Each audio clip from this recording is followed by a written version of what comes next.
Hey guys, Buildzoid here, and today we're going to be doing another sliding car video because, well, I just want to talk a little bit about the RTX 30 series announcements, and, well, there's not really any, I can't really think of any useful visuals for it, so we'll just have the car in the background, and honestly, you should probably just go to a different tab for this video. There's really no reason to watch it. So,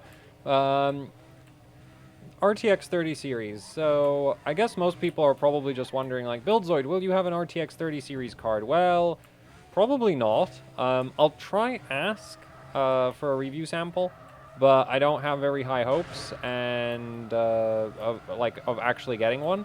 And I'm also definitely not buying a 30 series card anytime soon. And the main reason for that is basically, so the 3090 is just too damn expensive. It's supposed to be $1,500, and that is just like, yeah, if I break that, I'm gonna be very, very upset. So I'm not paying $1,500 for a GPU that I might, like, just no. Like, if I'm gonna, yeah, it just costs too much, for me to mess with one of those. And then the 3080, so the thing is, if the 3090 didn't exist, the 3080 would actually be really cool in my opinion. But the problem with that is the 3090 does exist. And so what that does is, because the 3090 exists, a 3080 is just not competitive for any, like, world records in any benchmarks, right? Like, it's not going to be top of 3D Mark Firestrike, it's not going to be top of anything else. And that's basically it. So from a sort of competitive overclocking perspective, the 3080 is pretty pointless. It would still be interesting to mess with from sort of the, oh, it's got GDDR6X, and that's new and interesting. Like, does GDDR6X scale with memory voltage? That's one thing I'm already very much wondering about. Because it's, like, so far, every, like, GDDR5X scales with memory voltage. GDDR6 scales with memory voltage. At least on Nvidia cards, it scales with memory voltage. And so basically, it's like, does GDDR6X scale with memory voltage? And so that would be sort of interesting to mess with. Then, you know, like, disabling power limits could be interesting to mess with. That kind of thing. But, man, stupid alerts. Go away. There we go. Anyway, so basically, like, yeah, GDDR6X sounds interesting. Samsung 8 nanometer sounds like we might, like, maybe it scales with voltage, right? Because for a while now, Nvidia GPUs have not really scaled with voltage very well.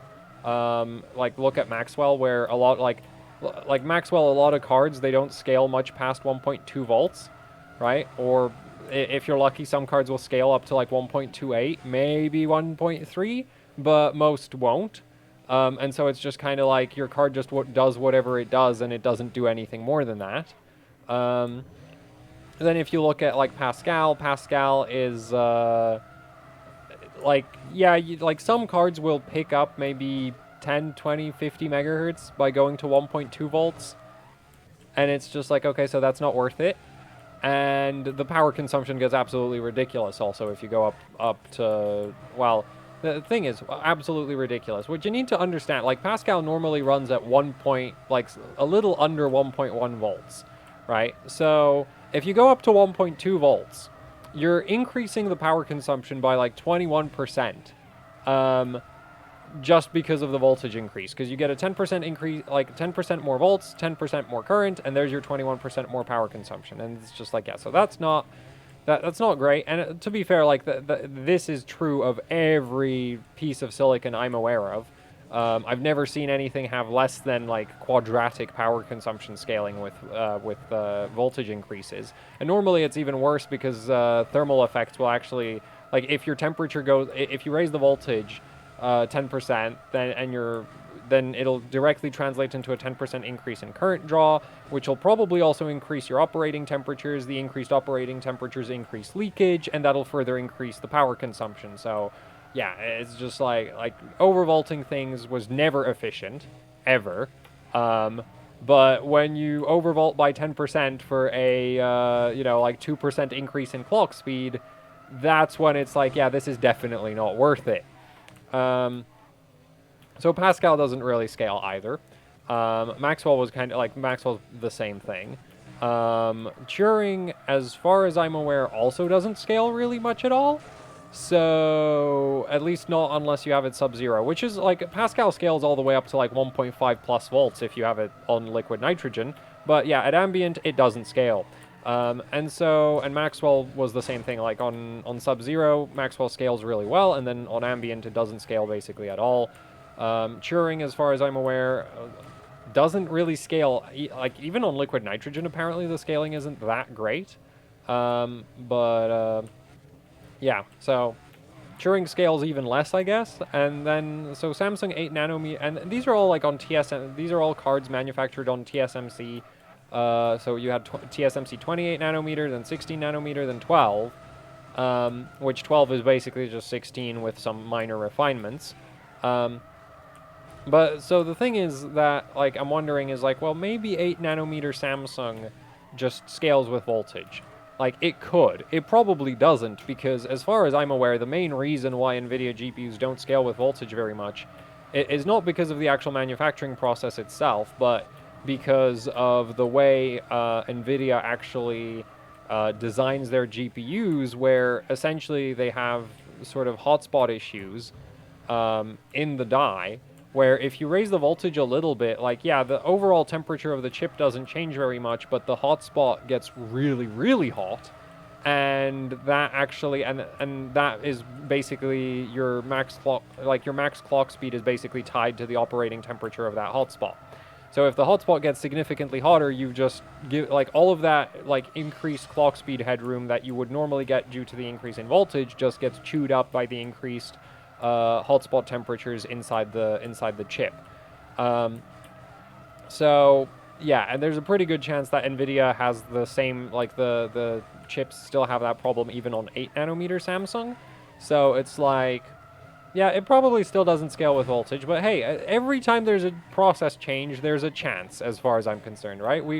There's always a chance that we might see something that scales like, oh, I don't know, 32 nanometer. Like 32 nanometer was basically the best for voltage scaling. It was absolutely amazing. It just scaled and scaled and scaled and scaled and just kept scaling to absolutely ridiculous voltage levels.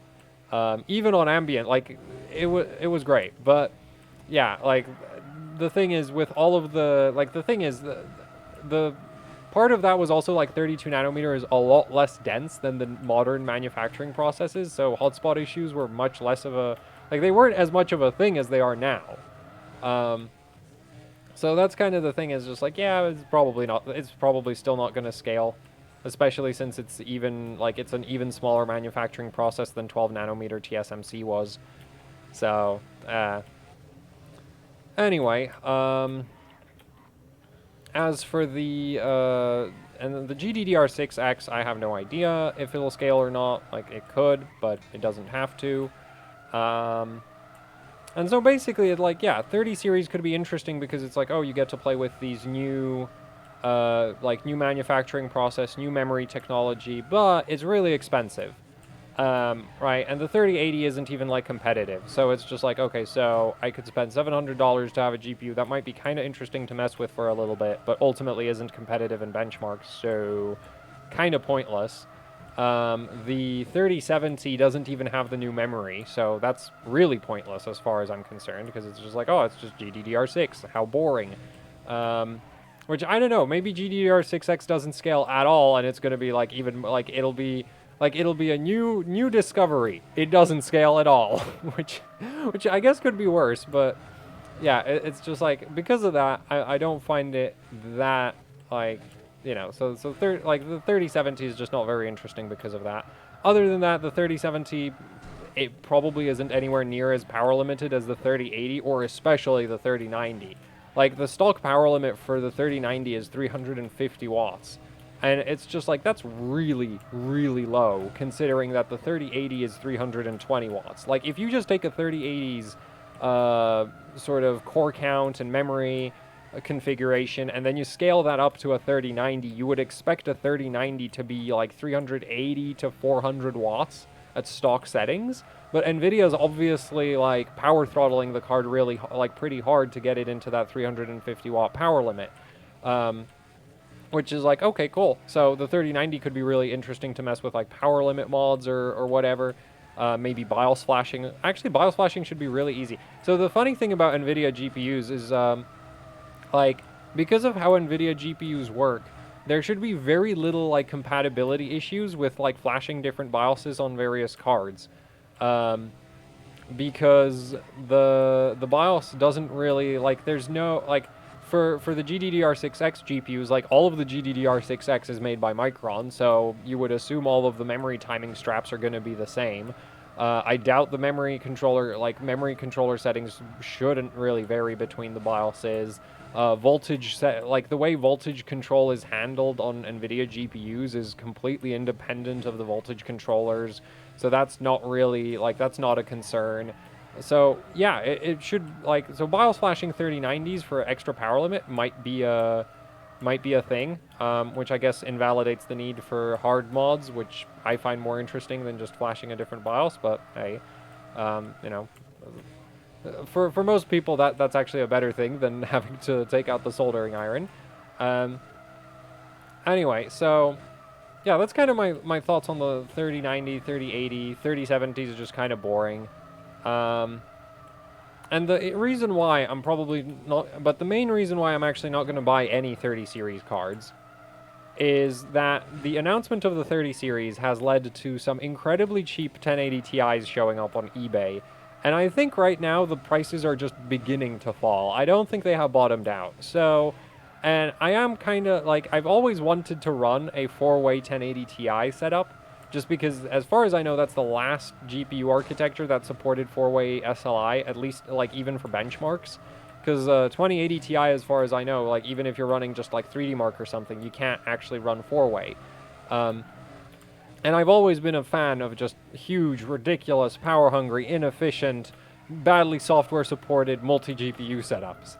So I really want to play, like, so basically, instead of buying a 3080 or a 3090, I'm probably going to be buying 2 more 1080 Ti's to run a 4-way 3D Mark, Firestrike, Vantage, Time Spy, like all of the 3D Marks in 4-way. Probably with X299. Just because, like, Threadripper is really, really bad at 3D Mark. And I don't know why, it just is. So, yeah. So probably, like, so yeah, I'm basically thinking X299, quad 1080 Ti's, and no 30 series for me for the foreseeable future. Maybe sometime next year, but I don't know, like, the thing is like, at some point, you know, I'm so late to the party that I may as well just wait for the next release. And I guess at least going forward, there's no longer the temptation of like, oh, I can get 4 3090s for really cheap. Like, that's not going to be a thing anymore, because there's no reason to have 4 3090s. They don't support quad SLI. They support 2-way as far as I'm aware. And 3080s don't support quad, like, also don't support quad or dual, or actually, I don't think 3080s I think don't support SLI at all at this point. So it's just kind of like, yeah, there's so at this point it's just like, yeah, there's no real reason for me to wait for, well, so where was I going with that? So you can kind of see how there's not much of a reason for me to get a 30 series, yeah, like 30 series GPU. You know, maybe I'll get a 40 series eventually, or a 50 series, or whatever. Well, actually, probably 40 series, but I guess it depends if Nvidia decides to put out an actual, like, proper successor to the 3090, or if they're going to do what they did with the 1080 Ti versus 2080 Ti situation, where it's like, oh, we've almost doubled the price and increased performance by 30%, which is just like, yeah, that's not great. So yeah. Anyway, so that's my thoughts on the new Nvidia 30 series. I'm not really, like, it's honestly, like, it's way more exciting than I was, like, I'm more excited about it than I was expecting, but I'm not excited enough to actually pay money for it. That's the best way to sum it up, in my opinion, because it's just like, Because for me, like, the GPU overclocking is never really that different, and so at the end of the day, it's more fun to test and, like, mod 10 cards than it is to test and mod 1 card.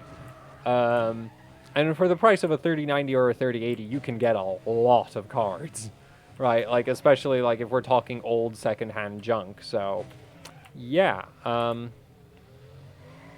That's it. That's it for this video. Thank you for watching. Like, share, subscribe, leave any comments, questions, suggestions down in the comment section below.